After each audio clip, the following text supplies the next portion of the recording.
ओम नमः शिवाय। नमस्कार दोस्तों, स्वागत है आप सभी का आपके अपने यूट्यूब चैनल खुशहाल ज़िंदगी में। दोस्तों, श्रावण का महीना चल रहा है। ऐसे में श्रावण का एक एक दिन बहुत महत्वपूर्ण है।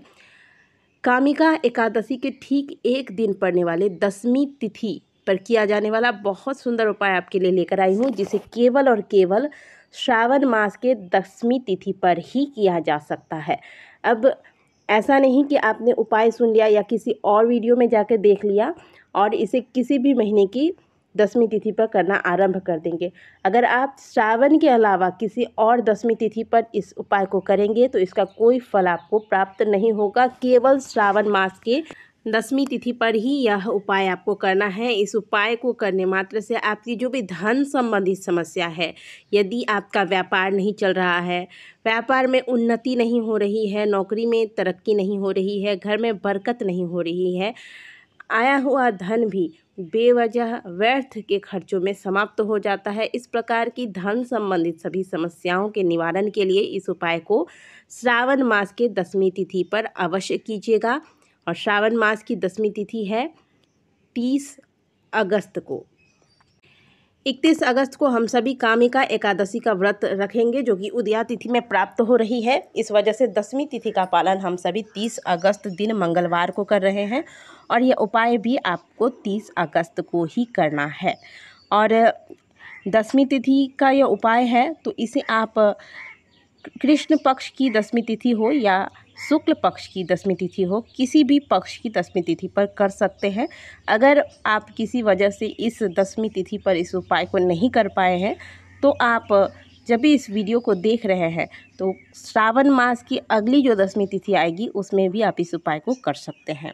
इस उपाय के लिए आपको ले लेना है शहद और समी के पत्ते। शहद और समी के पत्ते आपको 11 लेने हैं और इन्हें लेकर महादेव के मंदिर जाइए। साथ में 1 लोटा जल भी ले लीजिएगा। सबसे पहले मंदिर जाकर महादेव को प्रणाम करें और जो 1 लोटा जल आप ले गए हैं वह 1 लोटा जल महादेव को अर्पित करें। शिवलिंग पर या जलाधारी पर जो भी बेलपत्र या फिर और अक्षत वगैरह चढ़े होते हैं, इन्हें आप अच्छे से पहले साफ़ कर लीजिएगा, क्योंकि इस समी के पत्र से हमें करना है महादेव का श्रृंगार। और श्रृंगार करने से पहले शिवलिंग को हमेशा सुंदर तरीके से साफ़ किया जाता है। साफ़ करने के पश्चात अब जो 11 आप समी के पत्ते लेकर गए हैं, इन्हें आप शहद में डुबोइए।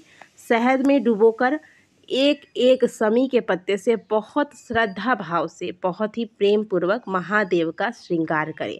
जब आप ध्यान दीजिएगा कि ये समी के पत्ते आपको चढ़ाने नहीं हैं, आपको इससे महादेव का श्रृंगार करना है। अब श्रृंगार कैसे करेंगे?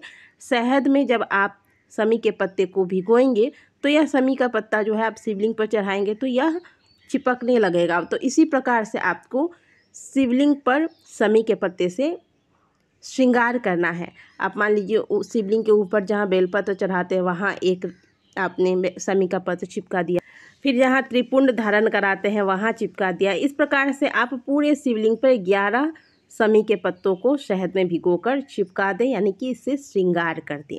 इसके बाद आप जो भी सुगंधित धूप इत्यादि लेकर गए हैं और भगवान के समक्ष एक घी का दीपक लगा दें और महादेव के समक्ष बैठकर थोड़ी देर श्री शिवाय नमस्तुभ्यम का जाप करें और आपकी धन संबंधित जो भी समस्याएं हैं वह समस्याएं महादेव के समक्ष रख दें। तो बहुत सुंदर उपाय है, बहुत ही सिंपल सा उपाय है। इसे आप आज दशमी तिथि पर कभी भी कर सकते हैं। सबसे उत्तम होगा यदि आप इस उपाय को प्रदोष काल में करें, क्योंकि प्रदोष काल का समय ही होता है महादेव के श्रृंगार का। आपने देखा होगा कि जब आप मंदिर जाते होंगे तो मंदिर में आपको विशेष जो पूजा होती है या अभिषेक होती है वो नहीं करने दिया जाता, क्योंकि उस समय महादेव के श्रृंगार का समय होता है। श्रृंगार होने के बाद फिर महादेव पर जल इत्यादि नहीं अर्पित किए जाते हैं। तो ये भी ध्यान आपको रखना है कि जब आप श्रृंगार कर रहे हैं तो ऊपर से कोई जल ना चढ़ा दे महादेव के ऊपर। तो ऐसे ही आप समय देखकर महादेव के मंदिर जाइएगा जब बहुत ज़्यादा भीड़ ना हो और आपके किए गए श्रृंगार के ऊपर से कोई जल इत्यादि ना चढ़ा दे। इस प्रकार से समय देखकर महादेव के मंदिर जाइए और इस उपाय को अवश्य कीजिएगा।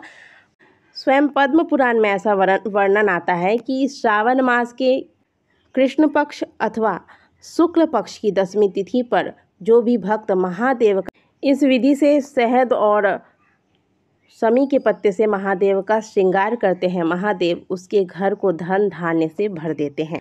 तो दोस्तों, श्रावण का महीना फिर आपको पूरे 1 साल के बाद ही मिलेगा और इस उपाय को, जैसा कि मैंने कहा, केवल श्रावण मास के 10वीं तिथि पर ही करना है।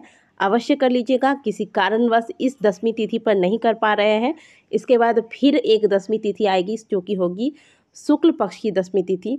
श्रावण मास के शुक्ल पक्ष की 10वीं तिथि पर भी इस उपाय को आप कर सकते हैं। आशा करते हैं कि दी गई जानकारी आपको अच्छी लगी होगी। वीडियो अगर आपको अच्छी लगी है तो वीडियो को लाइक ज़रूर कीजिएगा। कमेंट बॉक्स में हर हर महादेव अवश्य लिखिएगा। मिलते हैं आपसे अगले वीडियो में, तब तक के लिए ओम नमः शिवाय, हर हर महादेव।